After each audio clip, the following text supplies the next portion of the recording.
نحمده ونصلي على رسوله الكريم اما بعد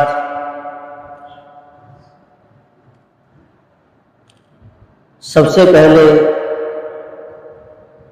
اس مدرسے کے روح رواں ہم سب کے بڑے قابل مبارکباد کے مستحق ہیں،